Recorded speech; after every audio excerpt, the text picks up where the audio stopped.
नमस्कार मित्रांनो, स्वागत आहे तुमचे आजच्या व्हिडिओमध्ये. टेन्स म्हणजेच काळ. काळांचा संबंध केवळ एकाच गोष्टीशी असतो, ते म्हणजे क्रियापद. क्रियापदात होणारे बदल लक्षात घेणं म्हणजे काळ शिकणं. क्रियापद काळानुसार कसे बदलते हे आपण पाहणार आहोत. टेन्सचे एकूण 12 प्रकार आहेत. त्यापैकी पहिला प्रकार आपण आजच्या व्हिडिओमध्ये पाहणार आहोत.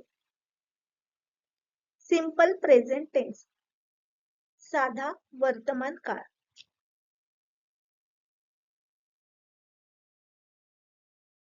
टाइप्स ऑफ टेन्स, काळाचे प्रकार.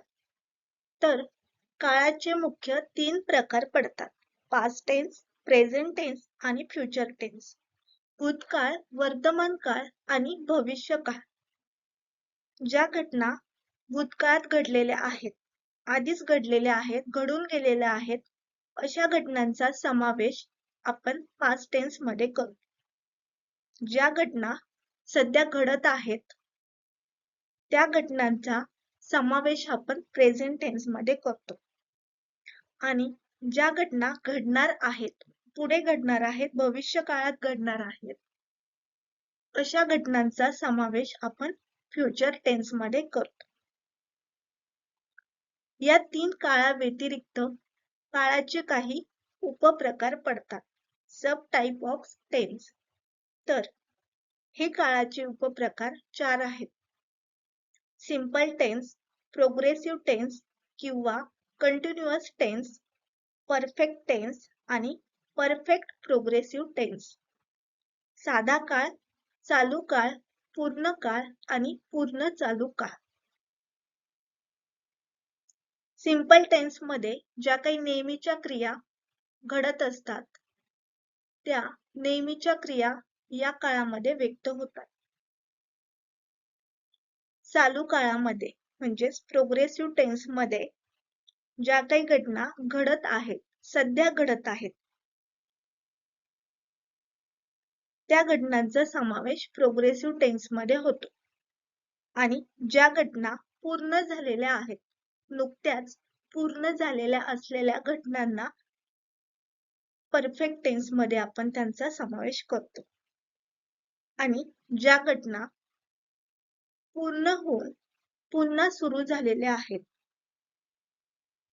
एका पॉइंट मध्ये त्या घटना संपलेल्या आहेत आणि पुन्हा सातत्याने त्या क्रिया चालू असतील, तर अशा घटनांचा समावेश आपण पूर्ण चालू काळामध्ये करतो, म्हणजेच परफेक्ट प्रोग्रेसिव्ह टेन्स मध्ये करतो.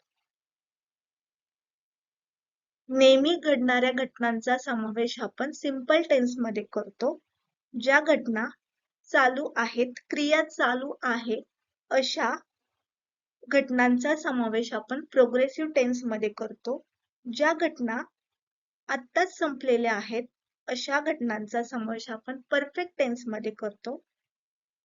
म्हणजेच त्या घटना पूर्ण झालेल्या आहेत, कंप्लीट झालेल्या आहेत, अशा घटनांचा समावेश आपण परफेक्ट टेन्स मध्ये करतो. आणि अशा घटना ज्या पूर्ण झालेल्या आहेत आणि परत एकदा चालू झालेल्या आहेत, सातत्याने ती क्रिया परत एकदा चालू झालेली आहे, असं जेव्हा आपल्याला सांगायचं असेल, तर अशा घटनांचा समावेश आपण परफेक्ट प्रोग्रेसिव्ह टेन्स मध्ये करतो. तर अशा प्रकारे मुख्य काळाचे 3 प्रकार आहेत आणि त्यानंतर 4 उपप्रकार आहेत. तर 3 गुणिले 4 म्हणजेच एकूण 12 प्रकारचे काळ आहेत. काळाचे टोटल 12 प्रकार पडतात. Simple past tense, simple present tense, simple future tense, past progressive tense, present progressive tense, future progressive tense, past perfect tense, present perfect tense, future perfect tense आणि past perfect progressive tense, present perfect progressive tense आणि future perfect progressive tense. तर अशा प्रकारे total 12 प्रकारचे काळ आहेत.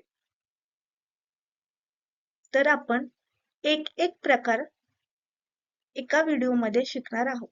तर अशा प्रकारे आपण टोटल 12 प्रकारचे टेन्स शिकणार आहोत.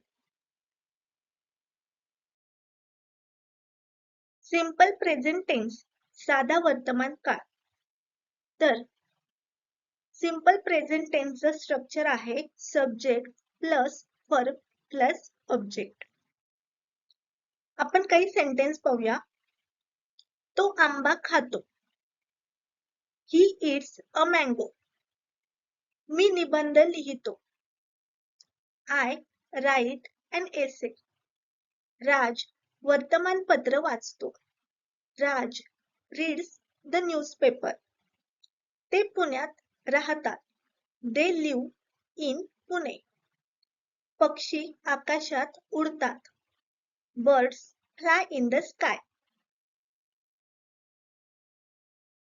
तर साध्या वर्तमान काळात जी काही वाक्य असतात त्या वाक्यामधील क्रियापदाचा शेवट हा ते, तो, त, त, तोच अशा प्रकारे होतो.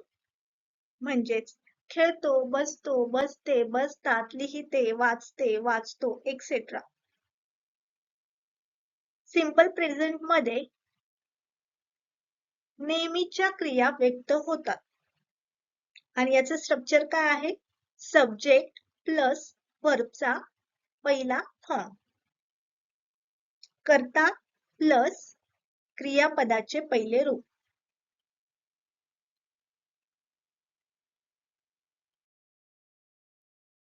मी संगीत ऐकतो. I listen to music. मला संस्कृत येते. I know Sanskrit. आम्ही काम करतो. We work. आम्ही विचार करतो. We think. आम्ही प्रयत्न करतो.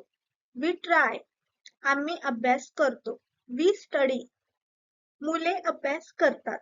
Boys study. मुले नापास होतात. Boys fail.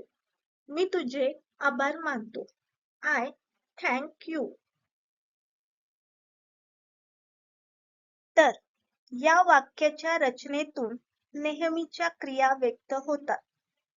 आपण सध्या करत आहोत का नाहीत या गोष्टींचा तेव्हा संबंध नसतो, तर आपण त्या सामान्यपणे करत असतो असे आपल्याला सांगायचे असते. मराठीची क्रियापदे ने वर संपलेली असतात. म्हणजेच धावणे, पळणे, लिहिणे, उड्या मारणे, बोलणे, हसणे, बसणे अशा प्रकारची क्रियापदे असतात आणि ती ने संपतात. पण सध्याच्या रचनेने त्या क्रियापदाचे सुरू ने वरून तो, ते, त, तोस मध्ये बदलते. जसे की वाचणे. वाचणे या क्रियापदाचा शेवट काय आहे? ने. हे क्रियापद चेंज होऊन वाचतो, म्हणजेच या क्रियापदाचं कन्व्हर्जन वाचतो मध्ये होतं. वाचणे, रीड. वाचणे म्हणजे रीड. रीड म्हणजे वाचणे ना.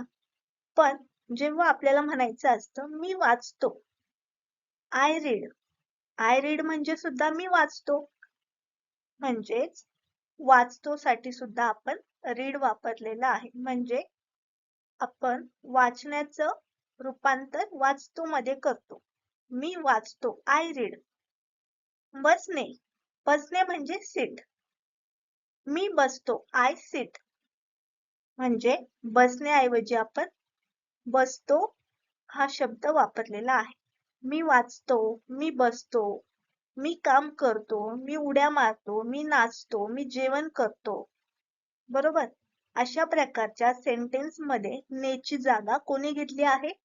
तो, ते, त, तोस. ती वाचते, ते वाचतात. अशा प्रकारच्या वाक्यामध्ये आपल्याला काही वेळेस यस लावावे लागते.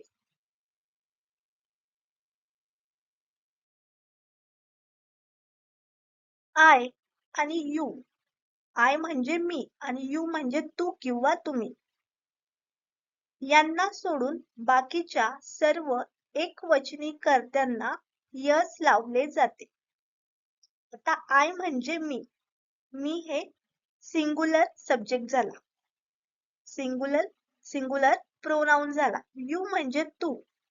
तू सुद्धा सिंगुलर प्रोनाउन झाला. सिंगुलर सब्जेक्ट झाला. यूचा अर्थ तू किंवा तुम्ही असा होतो. पण आय आणि यू हे दोन्हीही एकवचनी कर्ते आहेत. सिंगुलर सब्जेक्ट आहेत. यांना यस लावले जात नाही. बाकी जे काही सिंगुलर सब्जेक्ट आहेत, सिंगुलर एकवचनी कर्ते आहेत, जसे की ही, शी, इट, यांना यस लावले जाते. आणि आय आणि यू या दोन्ही शब्दानंतर कधीही क्रियापदाला यस लावले जात नाही. हे जरी सिंगुलर सब्जेक्ट असतील तरीही यांना यस लावले जात नाही. यांना सोडून बाकीचे जे काही एकवचनी कर्ते आहेत, सिंगुलर सब्जेक्ट आहेत, त्यांच्यानंतर येणारे जे काही क्रियापद आहे त्यांना आपण यस लावतो. तसेच अनेकवचनी कर्त्यानंतर येणाऱ्या क्रियापदाला यस कधीही लागत नाही. जे काही अनेकवचनी कर्ते आहेत, प्लुरल सब्जेक्ट आहेत, त्यांना यस लागत नाही. या प्लुरल सब्जेक्ट नंतर येणारे जे काही क्रियापद आहेत त्यांना यस लागत नाही. फक्त जे काही सिंगुलर सब्जेक्ट आहेत त्यांनाच यस लागतं. त्यामध्येही एक्सेप्शन काय आहे? आय आणि यू, मी आणि तू किंवा तुम्ही. For example, I speak. I speak म्हणजे मी बोलतो. आता या सेंटेन्स मध्ये आय काय सिंगुलर आहे, पण आय सोबत किंवा आय नंतर जो काही क्रियापद येतं, जे काही व्हर्ब येतं त्याला यस लागत नाही. तू बोलतो, यू स्पीक, यालाही यस लागत नाही. या व्हर्बला सुद्धा यस लागत नाही. A person speaks. A person व्यक्ती, एक व्यक्ती, तो व्यक्ती बोलतोय. आता इथे व्हर्ब आहे स्पीक. आता हा जो सब्जेक्ट आहे तो सिंगुलर आहे, त्याच्यामुळे आपण स्पीकला यस लावलेला आहे. त्यामुळे सेंटेन्स काय होईल? A person speaks. मुले बोलतात. मुले, चिल्ड्रन. चिल्ड्रन काय झालं? प्लुरल सब्जेक्ट झाला. यामुळे आपण चिल्ड्रन नंतर जो काही व्हर्ब येणार आहे त्याला यस लावत नाही. म्हणजे सेंटेन्स काय झालं? Children speak. तर आपल्याला काय समजले? जे काही एकवचनी कर्त्या असतील, जे काही एकवचनी कर्ते असतील, ही, शी, इट, म्हणजे सिंगुलर सब्जेक्ट असतील त्यांना आपण यस लावतो. त्यांच्यानंतर येणाऱ्या कर्त्यांना आपण यस लावतो. एक्सेप्शन काय आहे? आय आणि यू, मी आणि तू किंवा तुम्ही. आय आणि यू आणि जे काही अनेकवचनी कर्ते असतील, प्लुरल सब्जेक्ट असतील, त्यांच्यानंतर येणाऱ्या क्रियापदाला यस लागत नाही. बाकी जे काही कर्ते असतील, जे काही सब्जेक्ट असतील सिंगुलर, त्यांना त्यांच्यानंतर येणाऱ्या क्रियापदाला आपण यस लावतो. मला उशीर होतो. I get late. सोनाली हरते. सोनाली लॉजेस. मोनाली जिंकते. मोनाली विन्स. राम उघडतो. राम ओपन्स. श्याम बंद करतो. श्याम क्लोजेस. आम्ही विश्वास ठेवतो. We believe. आम्ही आठवण करतो. We remember. आम्ही कबूल करतो. We admit. आम्ही स्वीकार करतो. We accept. आम्हाला माहित आहे. We know. आम्हाला आशा आहे. We hope. हे माझ्या मालकीचे आहे. This belongs to me. मला याची गरज आहे. I need this. मला हे पाहिजे. I want this. सर्वांना काहीतरी हवं आहे. Everyone wants something. मी टीव्ही पाहत नाही. I don't watch TV. मी बातम्या ऐकत नाही. I don't listen to the news. मुली पास होतात. Girls pass. मुली स्वयंपाक करतात. Girls cook. सर्वजण हसतात. Everyone laughs. काही जण रडतात. सम वीप. सर्वजण जन्मतात. Everyone born. सर्वजण मरतात. Everyone dies. कुत्रा भुंकतो. A dog barks. मांजर खेळते. A cat pledge. रोहन उशीर करतो. Rohan makes late. आम्ही तुझा प्रस्ताव स्वीकारतो. We accept your proposal. आम्ही तुझा प्रस्ताव आनंदाने स्वीकारतो. We accept your proposal gladly. तो वचन देतो. He promises. तो आपल्याला वचन देतो. He promises us. तो बसची वाट पाहतो. He waits for the bus. तो तुझ्या उत्तराची वाट पाहतो. He waits for your answer. मी तुझ्यासाठी काहीतरी करतो. I do something for you. तो नेहमी तुझ्यासाठी काहीतरी करतो. ही always does something for you. साध्या वर्तमान काळाच्या प्रश्नार्थी व नकारार्थी वाक्यात डू किंवा डज ही सहाय्यकारी क्रियापदे वापरली जातात. डू किंवा डज मधला फरक हा यसच्या फरकासारखाच आहे. म्हणजेच आय आणि यू सोडून सर्व एकवचनी कर्त्यासोबत डज वापरावे आणि सर्व अनेकवचनी कर्त्यासोबत डू वापरावे. फॉर एक्झाम्पल, मला माहित नाही. I don't know. तर या ठिकाणी सब्जेक्ट आहे मी. मला म्हणजेच आय. आणि आय हा जरी सिंग्युलर सब्जेक्ट असेल तरीही आपण आय सोबत काय वापरतो? डू वापरतो. त्यामुळे आपण जेव्हा हे सेंटेन्स निगेटिव्ह करणार असू तेव्हा आपण आय डू नॉट नो असं म्हणतो. डू नॉट म्हणजेच डोंट. त्याला माहित आहे का? Does he know. जेव्हा आपल्याला प्रश्नार्थी वाक्य तयार करायचे असेल तर प्रश्नार्थी वाक्यामध्ये वाक्याची सुरुवात ही डू किंवा डजने आपण करतो. आणि यामध्ये सब्जेक्ट आहे ही. ही हा एकवचनी कर्ता आहे. सिंग्युलर सब्जेक्ट असल्यामुळे आपण ही सोबत डजचा वापर करतो. हे सेंटेन्स प्रश्नार्थी असल्यामुळे आपण वाक्याची सुरुवात डजने केलेली आहे. त्यामुळे आपलं वाक्य काय होईल? Does he know. त्याला माहित आहे का? तो नेतो. He takes. तो नेतो का? Does he take. तो नेत नाही. He doesn't take. तो दाखवतो. He shows. तो दाखवतो का? Does he show. तो दाखवत नाही. He doesn't show. ती पाहते. She sees. ती पाहते का? Does she see. ती पाहत नाही. She doesn't see. ती सांगते. She tells. ती सांगते का? Does she tell. ती सांगत नाही. She doesn't tail. ती गाते. शी सिंग्स. ती गाते का? डज शी सिंग. ती गात नाही. She doesn't Singh.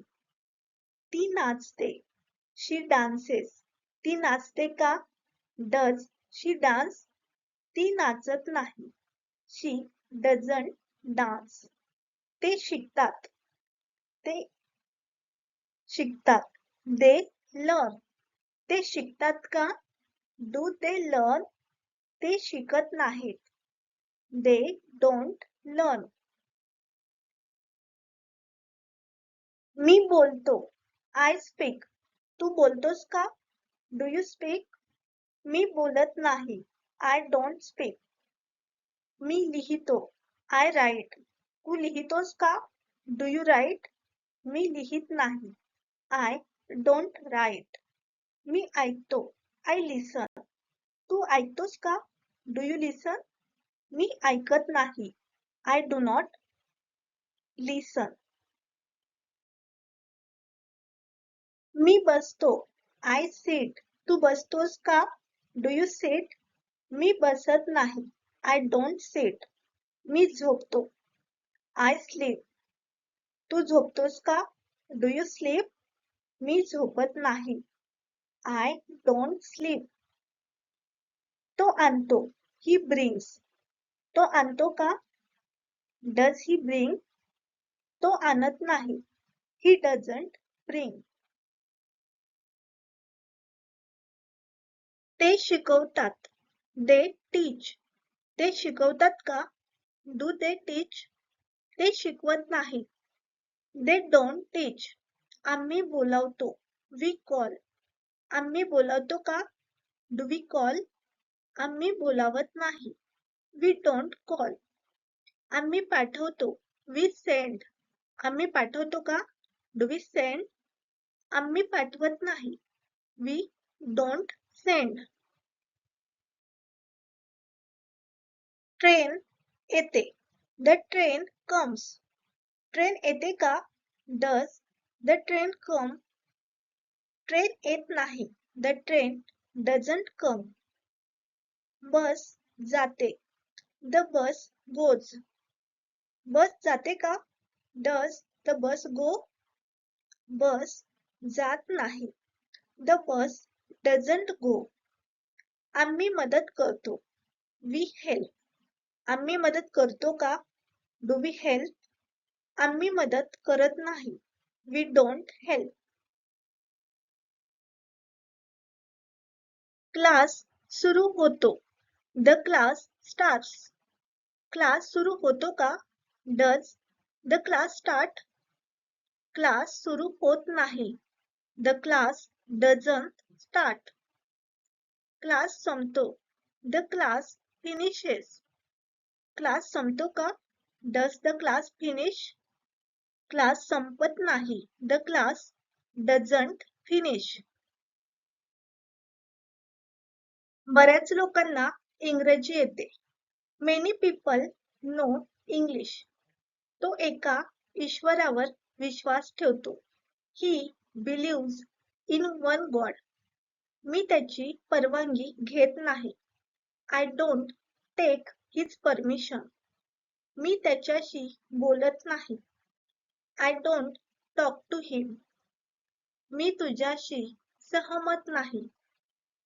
I don't agree with you. तो सर्वांची काळजी घेतो.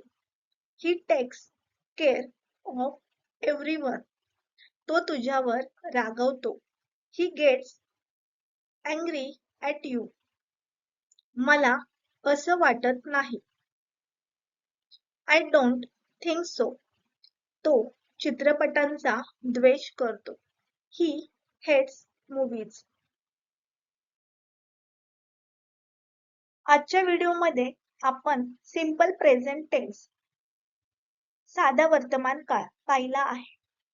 हा होता टेन्स पार्ट 1. यानंतरचे जे काही टाइप्स आहेत ते आपण पुढच्या व्हिडिओमध्ये पाहणार आहोत. तर आजचा व्हिडिओ तुम्हाला आवडला असेल तर व्हिडिओला लाईक करा आणि व्हिडिओ जास्तीत जास्त लोकांपर्यंत शेअर करा.